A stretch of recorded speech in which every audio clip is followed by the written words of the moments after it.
Take two. I'm trying to do this while my basset babies are taking their nap. And hey, sorry I hadn't been around for a while. Right when I was told I need to make more videos, what do? I go and take a trip to Rockport, Texas. My aunt and uncle have a place there, and a buddy of mine and I just loaded up the truck and headed to the coast. Went to Port Aransas. Love it. It's always a lot of fun. I love going there. It's a lot of fun. Hot, just miserable hot. Too hot to the point where it it really tired me out quite a bit.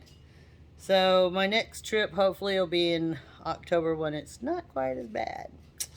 And the little town I'm in, here in the Texas Hill Country, we are still stage 5 water restrictions and no rain in sight. And I tell you, I feed about 20-25 deer outside every evening, and they're kind of looking a little poor. So keep trying to feed them and give them something to eat. They're kind of foraging. I mean, I throw out leftovers, spaghetti, macaroni and cheese, whatever. They love tortillas, corn tortillas, potato chips. They love stuff like that. But they'll eat the spaghetti. I mean, they're just that hungry. They really want food. So I'm just helping them get along. The little babies are starting to lose their spots, and they need some nutrition because the mamas are weaning them off of the teat. So they're coming to eat corn too. So I got about 6 of them out there, little babies. They're awful cute. So good to be home. It's good to be home, man. You know, I like getting away every now and then, but I miss my dogs. My one Basset, Disney, she's my service dog, so she goes everywhere with me. But you can't go to my aunt and uncle's place because they have this monster dog. I mean, his dog's head's bigger than mine, and he's very friendly, but he's very forward, and he kind of rushed up on Disney, and that scared her, and so ever since then she did, that was it. She didn't like him, and I can't blame her. She's been attacked a couple of times, and when we've been out shopping, people bring their pets in, not their service dogs, and they can't control their or their pet, and I've had her attacked. This one dog totally broke away from their owner's leash. I mean, the leash was on the dog, the collar's on the dog, but the owner couldn't control this little dog, and it sat there and sniffed us out until they found the aisle we were in and ran and jumped on my dog, and I wasn't happy. I wasn't at all happy. And then I had some other people who took their Doberman into Walmart, and my dog knows to sit and stay while I take a few steps off to grab something off the shelf. And she was minding her own business, doing what she's supposed to do. She's trained to do it. And all of a sudden I hear this ruckus. I turn around and this dadgum Doberman is lunging at her. The owner is like trying to hold his dog back. So I wasn't too happy. So she got a little PTSD. When a service dog gets PTSD, that's not a good thing. So any of you out there just taking your pets around because you don't want to leave them at home because it hurts their feelings or whatever the case may be, you're not doing us who have to have these dogs any justice. So be considerate, please. Leave your pets at home. If it's a real medical condition or something, then yeah, get professionally trained. I did. Yeah, I did too. I got professionally trained too.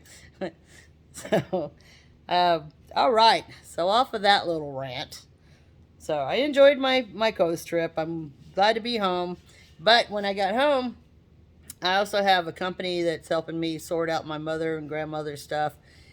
And oh, Lord have mercy. Those women, you know, the older generation, just, they kept everything because you never knew when you might need it. And I have a touch of that myself. But I'm the last person who knows some of the history of this, and It's no need for me to hold on to it, because after I go, it's not going to matter to anybody else. My stuff isn't going to matter to anybody else, so I'm letting it go to homes that hopefully somebody will give it a new life and and love it as much as my family loved it. And jewelry, oh Lord have mercy. I cannot. I could give probably every woman in this town a necklace and still have some left over. Those women, they love their jewelry. I do too, but usually mine is turquoise and stuff like that. I don't have my rings on right now because I'm gonna be leaving out here in a little bit to go to my trivia night. Yeah, don't I sound smart? Mm-hmm. So I can sound it, but I do my best. You don't know what you don't know until you don't know it. All right, now on with the show. I had a couple of people actually email me at DEMARIS, DEMARIS Wilson 444 at gmail.com. And one of the questions I was asked from my friend Lori is given the multiple mutations of COVID-19, do you see an end to COVID-19 or a means to eliminate it as a threat to our health in the near future? I think we're just going to see some more mutations, but I just see it kind of becoming another flu. It's going to be around for a long time. As far as, people pass from flu and stuff like that, but I think it's going to be just a different types of flu. I noticed this one has a tendency to be an intestinal kind of situation where people think they have a stomach flu or something, but they end up testing positive for COVID. So that's what I mean. It's just going to kind of mutate into different things, and we're just going to have to ride the wave. I don't think it's going to be, I just don't feel like there's going to be any more really deadly ones like the first one. I mean, it's going to work itself through until probably, next summer, next fall or something. I just feel like it's going to linger on for quite a while. And it's kind of what I'm being told, but it's because it's going to mutate itself down to not much. Like a bad, super bad cold or like a flu, or some people won't even really can't tell if they have allergies or COVID. So, and that's what the good and the bad part is. Bad because you don't know you have it. The good part is I don't think it's going to be quite as contagious, so it won't really be such a pandemic type of situation. So we're going to get over it, Lori. Now, Lori also asked me a second question. Lori and I have known each other for about 30 years. I love her to death. But Lori, I'm not an astronomer, and I am not going to talk about that planet. So thank you for the questions. I'm not going to go there. Look, man, you're already making me red. All right. The other question was, I had somebody write in that Lori didn't give me permission to use her name, but I don't care. She's my friend. And the other person didn't give me permission to say their name, so I'm not going to. So, see, if you want to ask a question and you don't mind me using your name, just go ahead and put that on there. If you don't, then I just won't say who you are. It's no big deal. At least you'll hear your question being asked. And the next one was about Beto. Is he going to win the governorship of Texas? And I get this excited feeling. I see like the town I live in just being absolutely miserable. So that's a pretty good sign of he'll get in. It's gonna be some rookie doing going on with them trying to manipulate stuff, but as it stands right now, let's get closer to it. It may change a little bit, but right now I really just I see a lot of people being really happy, and a few of them just gonna have to choke it down just like we did for our 4 years. Okay, sorry. And I think you'll do good. I don't know a whole lot about Beto. Um, I know he's done a lot of good so far. People don't just they only when they speak negative towards him, it's only because of stuff they hear on channels that, of course, are going to hate him. So I'm really not real familiar with his past politically, but from what I have heard him say in his talking points, if he's going to do these things, then man, he's going to be great. He's going to be really good, and he really feels like the man for the people, and we haven't had that in Texas since a woman, and I can't believe I forgot her name just now. It just flew out of my brain, just bigger than. Come it. And Richards. Thank you. Because I just know I'm going to get people going, I can't believe you forgot Ann Richards. Oh man, she was shoo. She was a ringtail tutor, that one there. I loved her. She was awesome. She told them good old boys where they could stick it. And so anyway, there's your Beto question. Thank you for writing in to me at DEMARISWilson444@gmail.com. Please, y'all, keep it coming. And don't forget to like button, subscribe, share with your friends. I appreciate it. And ask me questions. If y'all want me to do readings, then I need y'all to come to me and ask these questions. And like I say, if you don't want your name brought up, then you don't say anything about it. I won't either. All right? Now, welcome to More Than This. I am DEMARIS. I am so happy to be back, and I'm so sorry. I will continue to try to be on here a lot more often. Hopefully, once I get the house situation settled out, then I'll be sitting around here wanting to talk to y'all all the time. You'll be sick of me. Sick of me, I tell you. All right. Got a story for you. I told you with More Than This, we were going to talk about all kind of different things and whatever y'all want to talk about. I shared a paranormal situation with you, and that was just two of many, many, many. This one happened. Let me give you a backstory. My grandparents were ranchers, and they lived in this town that was so small. I think there was a population of like 35 at the time, but they weren't in the town. They were kind of back off the main road and had acreage and stuff there, and this town was so small. How small was it? People let their cattle walk around freely, and their chickens. That's another story. Another story. Anyway, when my parents were still married, I was right at almost 7 years old, and my dad was going to go hunting that year, get us some deer meat.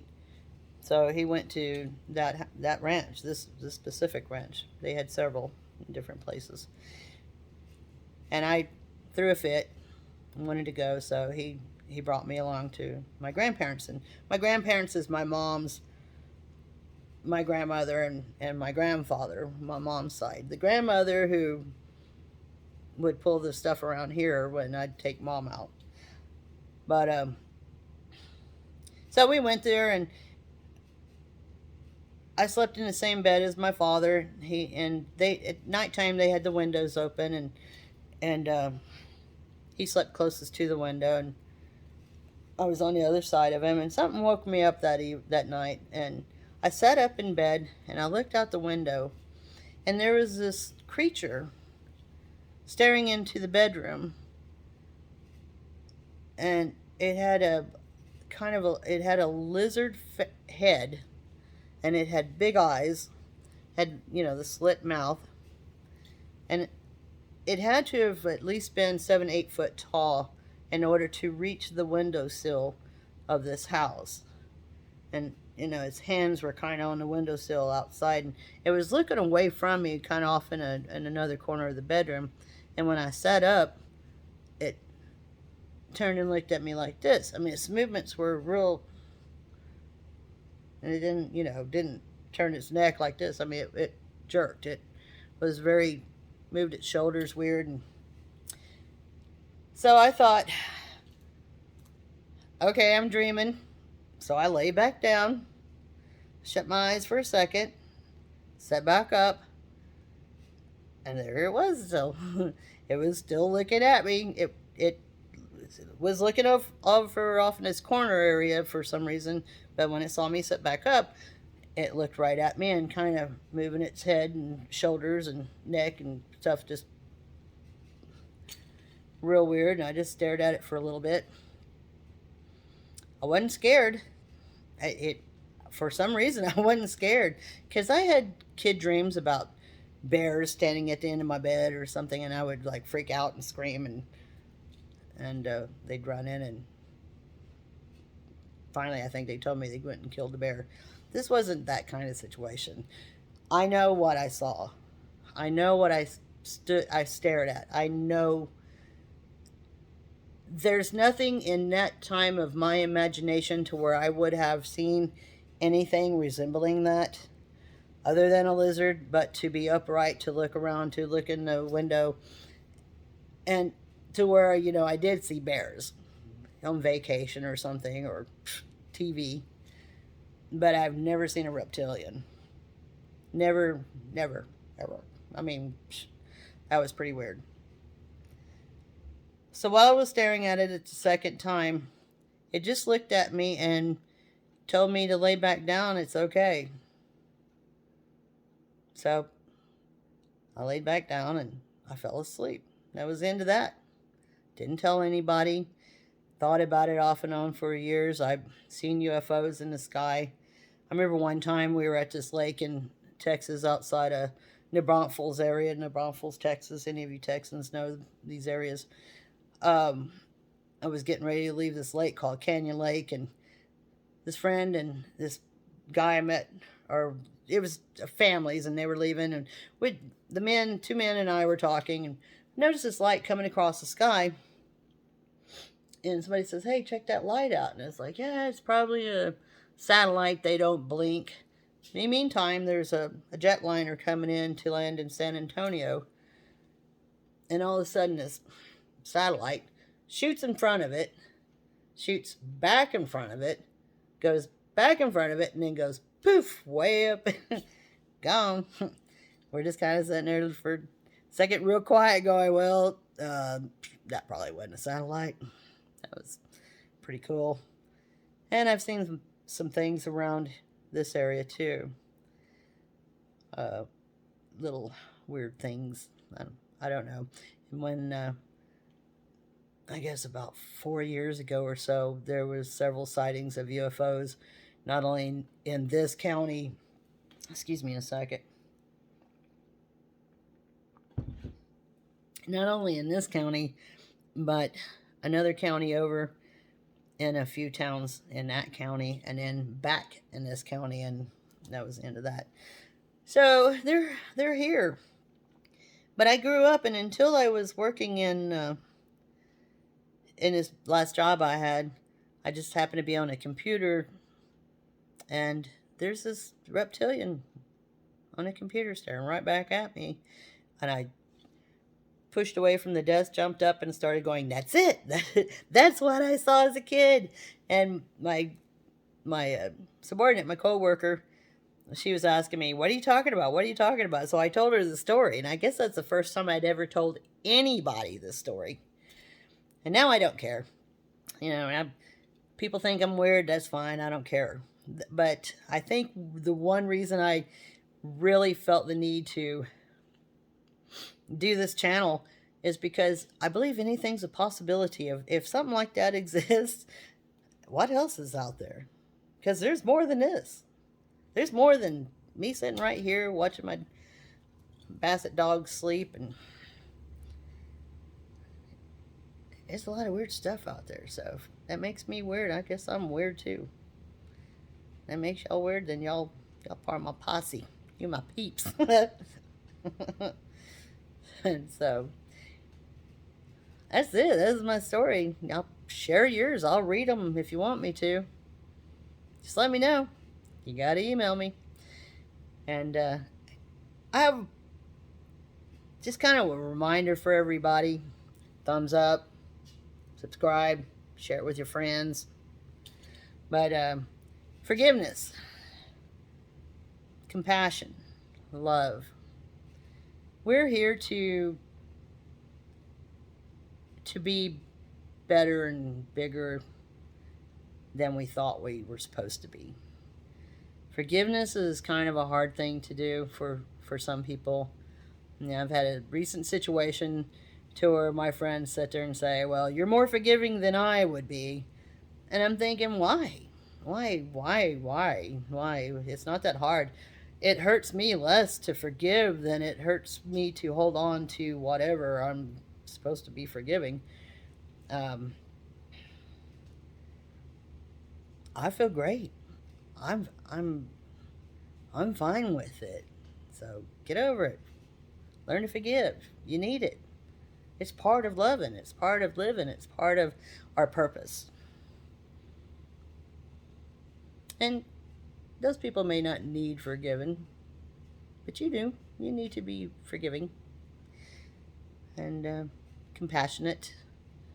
Don't forget, sometimes we get caught up in our own woe is me moments and forget that there's probably somebody else out there just like you that needs that hug, that friendship, needs to know they're loved. So, with that being said, I love y'all. I love y'all. And this comes from a woman who cannot watch America's Got Talent without crying through the whole damn thing. I don't know why. It's just, it's not hormonal. It's just been like that. No, maybe it is. No, I don't have hormones. I don't know what it is. I don't know if I do or not. So anyway, just love another. Just love one another. Just love one another. And every time you see DJT up on his TV screen, don't go punch a TV or anything. Forgive the dude, man. He got a lot on his plate right now. So, I love you guys. Keep in touch. Thumbs up. Subscribe. And Lori will talk about that planet at another time on the phone. I'm sure we can find plenty of puns. All right?